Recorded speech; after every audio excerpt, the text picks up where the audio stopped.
Hello everybody, today we're going to be talking about Alchemy of Souls. It's a new show on Netflix, it comes out every Saturday and Sunday. And the stars are, bear with me, Jae-Wook and Jung So-Min. Hopefully, I pronounced those words pretty good, those names pretty well. Anyways, this is a show that's basically a sword and sorcery type of show. And it follows an assassin who lost her powers and a young man whose powers were sealed so he can't use them. And so the young man is looking for a master to help him unleash his powers. And so he runs into this assassin, and they kind of make a deal with each other that she would be his master. And the story goes, that's basically the premise of the story at this point. It is a little deeper. We do get some backstory of the assassin, why she became one, and what her motives are, and why and also why the young man's is unable to use his powers.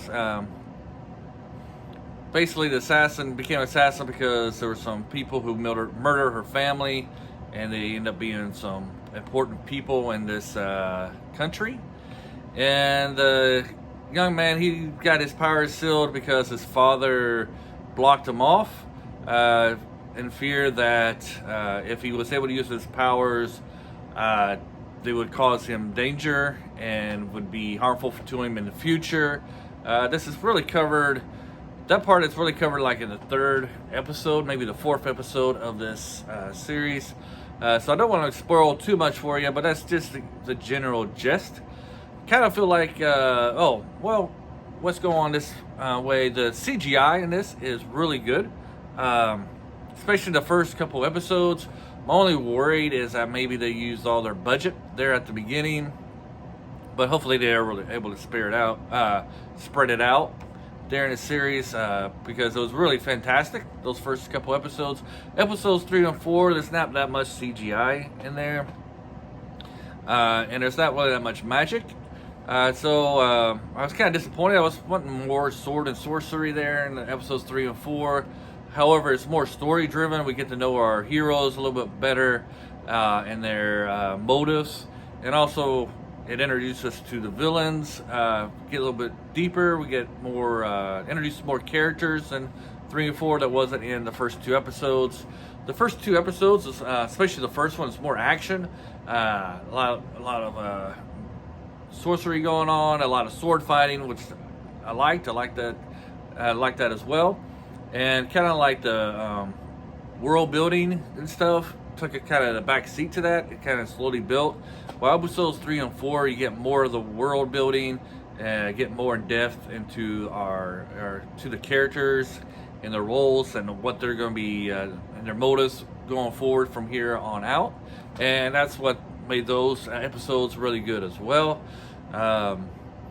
So far, if you're somebody who likes sword and sorcery shows like I do, and you like that kind of fantasy aspect, I think you would definitely enjoy the first 2 episodes. 3 and 4, like I said, it kind of slows down on those aspects. You do get some sword fighting, but it's more like a training thing, and then it's like a one-on-one duel type of thing. But it does build, like I said, it does build the characters a little bit. It does take a little step back. And seeing the preview for episode 4, it looks like episode 5, looks like it's gonna be a more laid back, less sword and sorcery. It's gonna be seems like it might focus more on the training of this assassin training her apprentice. I don't think she's going to train him to be a assassin, and he doesn't want to be one.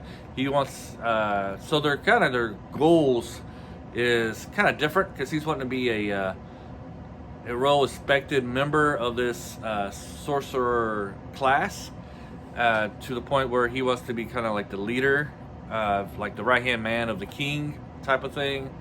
And while she is more bent on revenge, and it seems like the people she wants to revenge is the people he kind of grew up with. At least that's kind of what the flashbacks are a little bit. But she's also got some other scores to be settled. She was part of this organization that kind of betrayed her, type of thing. And so that's pretty good. And then they got this, if you're a Star Wars fan, like I think the main villain is kind of like an emperor type of thing. They never really show his face.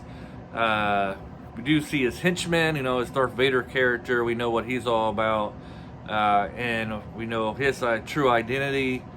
So right now on this channel, if you're new, usually we do 3 different categories. We either recommend and caution, or not recommend at all. Right now I'm going to recommend this for the first 4 episodes, and I plan on doing a review every week just to catch up. And then since I'm going to be doing that, and this is something new, I'm going to do a speculation. I kind of like, when I watch these kind of shows, I kind of like to speculate what I think will happen in the future, and then see if how true I will be. You know, if I was able to predict where this story is going. So this will be spoilers. So if you don't want any spoilers, stop it right here. Now we're going to get to the spoiler section. I kind of feel like with our main character, with the assassin character, it's pretty much established that if you take your soul and put it into another person, that eventually they will contradict each other and fight against each other. And for that person to survive, they have to kind of suck out other people's souls to renew their energy type of thing. And if they don't, they'll turn into a stone.